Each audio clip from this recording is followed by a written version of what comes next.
Cliffhanger. Yeah, I'm reviewing this movie because there's like a remake of this movie coming out this month, but it's really weird that it's coming out this month because I don't know if it's like the first week of September or like this month. I forget because I'm really honestly not following it. But they're doing a sequel to that movie Fall, which seems like it's kind of going the same route as a Cliffhanger. I mean, not exactly, but the mountains and falling and that kind of fear and stuff like that. Um,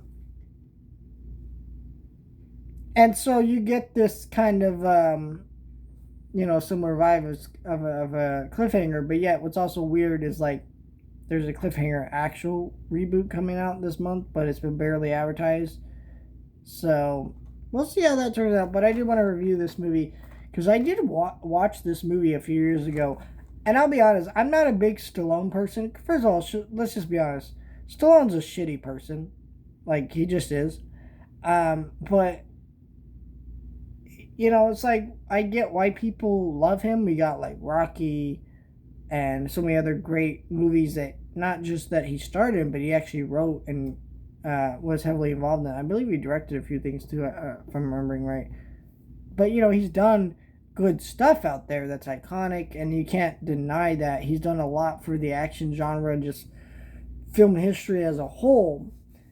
And he is an auteur in his own kind of way, not in the ways that he used to be. Right now, he's just kind of a guy who appears and stuff because of the name of it, but he was someone who did make good movies. And so, but there's also a lot of schlocky movies he did, like Cobra and other things that, like, yeah, I get if you were alive in the 80s and those are the kind of things that you grew up with and were used to. Like, I understand why you enjoy those, but it means nothing to me now. It's not my kind of thing.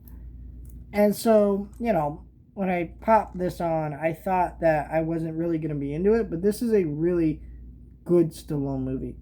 First of all, this movie has such a unique premise for the kind of action movies of this time. You got Stallone, who, lost somebody in a kind of accident, and now he's having to deal with the repercussions of that and being put in this scenario where he has to kind of go through these things and learn to let go of his trauma of that, and it creates for some really tense action scenes that are really well directed. There's some great cinematography and visuals, and this just reminds you when big action spectacle movies used to be really practical and do unique, bold things like this movie. And this isn't even one of the most popular movies from its era of like that, but I mean, you feel like this is even better than just like 90% of some of the action movies we get now. And it's doing some really bold, unique, cool things. And I've been all over it while I was watching it. And it's just, I've seen this movie twice. It's really engaging. I feel like some of these Stallone movies I can't even watch more than once. But this is one I absolutely love. And who directed this movie? Rennie Harlin. Rennie Harlin is like a very underrated director. Really. Like, I feel like he does some really cool stuff. And this is a really good example of that. Stallone is really good in this movie. And yeah, I wonderful movie. Love Cliffhanger, and I'm excited that I get to review it finally and talk about it. I'm curious how the remake will turn out. I haven't really seen anything on it, so we'll see. But yeah, let me know your thoughts. Like, share, and subscribe.